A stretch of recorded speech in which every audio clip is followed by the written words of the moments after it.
ನಾನು ಬಂದು ನಿಮ್ಮ ಮಧ್ಯದಲ್ಲಿ ನಾನು ಬಂದು ನಿಮ್ಮ ಮಧ್ಯದಲ್ಲಿ ನೆಲೆಗೊಂಡಿರುವೆನು. ನಾನು ಬಂದು ನಿಮ್ಮ ಮಧ್ಯದಲ್ಲಿ ವಾಸ ಮಾಡುವೆನು. ನಾನು ಬಂದು ಇವತ್ತು ದೇವ ಜನರೊಟ್ಟಿಗೆ ವಾಗ್ದಾನ ಮಾಡುತ್ತಾ ಇದ್ದಾನೆ, ನಾನು ಬಂದು ನಿಮ್ಮ ಮಧ್ಯದಲ್ಲಿ ನೆಲೆಗೊಂಡಿರುವೆನು. ನಮ್ಮನ್ನು ಎಷ್ಟು ಸರಿ ಮಾಡಿಕೊಳ್ಬೇಕು, ನಮ್ಮ ಮನೆಗಳನ್ನ ಎಷ್ಟು ಸರಿ ಮಾಡಬೇಕು. ಕಳೆದ ವಾರಗಳು ಹೇಳಿದೆ, 3 ತಿಂಗಳು ಒಬೇದೇದೋಮನ ಮನೆಯಲ್ಲಿ 3 ತಿಂಗಳು ಅವನ ಮನೆಯವರೆಲ್ಲ ಆಶೀರ್ವದಿಸಲ್ಪಟ್ಟರು. 3 ತಿಂಗಳು 30 ವರ್ಷ ಅಲ್ಲ, 3 ತಿಂಗಳು. ದೇವರು ಹೇಳ್ತಾನೆ, ನಾನು ಬಂದು ನಿಮ್ಮ ಮಧ್ಯದಲ್ಲಿ ಅರ್ಥ ಆದವರಿಗಾಗಿ ದೇವರಿಗೆ ಸ್ತೋತ್ರ ಮಾಡುತ್ತೇನೆ. ಜೊತೆ ಇರೋದಕ್ಕೆ ದೇವರು ಇಷ್ಟಪಡ್ತಾರೆ. ನಾನು ನಿಮ್ಮ ಜೊತೆ ಇರ್ತೀನಿ, ನಾನು ನಿಮ್ಮ ಮಧ್ಯದಲ್ಲಿ ಇರ್ತೀನಿ, ನಾನು ನಿಮ್ಮ ಒಳಗಡೆ ಇರ್ತೀನಿ. ನಮ್ಮನ್ನು ಎಷ್ಟು ಸರಿ ಮಾಡಬೇಕು. ಬರೀ ಆಶೀರ್ವಾದ ಬಿಡುಗಡೆ, ಆಶೀರ್ವಾದ ಬಿಡುಗಡೆ, ಆಶೀರ್ವಾದ ಬಿಡುಗಡೆ. ಲೋಕದ ದೇವರು ಬಂದು ನಮ್ಮ ಮಧ್ಯದಲ್ಲಿ, ನಾನು ಬಂದು ನಿಮ್ಮ ಮಧ್ಯದಲ್ಲಿ ನೆಲೆಗೊಂಡಿರುವೆ. ನಮ್ಮನೆಯನ್ನು ಎಷ್ಟು ಸಿದ್ಧ ಮಾಡಬೇಕು.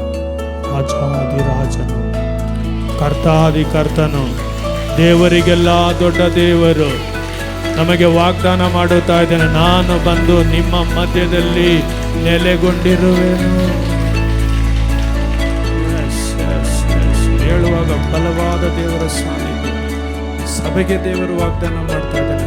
ಇಲ್ಲೆಲ್ಲ ನಮ್ಮನ್ನು ಸರಿ ಮಾಡಬೇಕು, ನಮ್ಮ ಬಾಯಿನ ಎಷ್ಟು ಶುದ್ಧ ಮಾಡಬೇಕು, ನಮ್ಮ ಕಣ್ಣುಗಳನ್ನ ಎಷ್ಟು ಶುದ್ಧ ಮಾಡಬೇಕು, ನಮ್ಮ ಹೃದಯನ ಎಷ್ಟು ಶುದ್ಧ ಮಾಡಬೇಕು, ನಮ್ಮ ತಪ್ಪಾದ ಮಾರ್ಗಗಳನ್ನ ನಾವೆಷ್ಟು ಶುದ್ಧ ಮಾಡಬೇಕು, ನಮ್ಮ ಮನೆಯನ್ನ ನಾವೆಷ್ಟು ಶುದ್ಧವಾಗಿ ಅಲ್ಲಿ ಲೋಕದ ಕಾರ್ಯಗಳಿರಬಾರ್ದು. ನಮ್ಮ ಮಧ್ಯದಲ್ಲಿ ವಾಸ ಮಾಡುವ ದೇವರು ಈ ಲೋಕದ ಮನುಷ್ಯನಲ್ಲ, ಆತನು ಪರಿಶುದ್ಧನಾದ ದೇವರಾಗಿದ್ದಾನೆ. ಆತನು ಪರಿಶುದ್ಧರಲ್ಲಿ ಅತಿ ಪರಿಶುದ್ಧನಾದ ದೇವರಾಗಿದ್ದಾನೆ. ನಮ್ಮ ಮನೆಯಲ್ಲಿ ಯಾವ ಕೆಟ್ಟ ಕಾರ್ಯಗಳಿರಬಾರದು, ನಮ್ಮ ಮನೆಗಳಲ್ಲಿ ಯಾವ ಕೆಟ್ಟ ಕಾರ್ಯಗಳು ನಡೆಯಬಾರದು, ನಮ್ಮ ಮನೆಯಲ್ಲಿ ಯಾವ ಕೆಟ್ಟ ಆಲೋಚನೆಗಳಿರಬಾರದು. ಯೇಸುವೇ ನಾಮದಲ್ಲಿ ಕರ್ತನೇ ನಮ್ಮ ಮನೆಯನ್ನು, ನಮ್ಮನ್ನು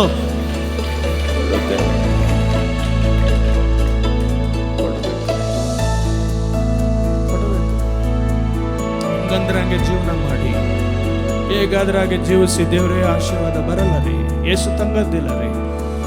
ಪರಲೋಕದ ದೇವರು ನಮ್ಮ ಮಧ್ಯದಲ್ಲಿ ವಾಸ ಮಾಡೋದಿಲ್ಲ ರೀ. ಎಲ್ಲಿ ಪರಿಶುದ್ಧರಿರುತ್ತಾರೋ, ಎಲ್ಲಿ ಪರಿಶುದ್ಧತೆ ಇರುತ್ತೋ ಅಲ್ಲಿ ನಮ್ಮ ದೇವರು ವಾಸ ಮಾಡುವ ದೇವರಾಗಿದ್ದಾನೆ.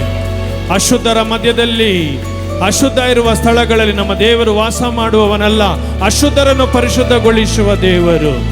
ನಮ್ಮನ್ನು ಒಪ್ಪಿಸಿಕೊಡುವಾಗ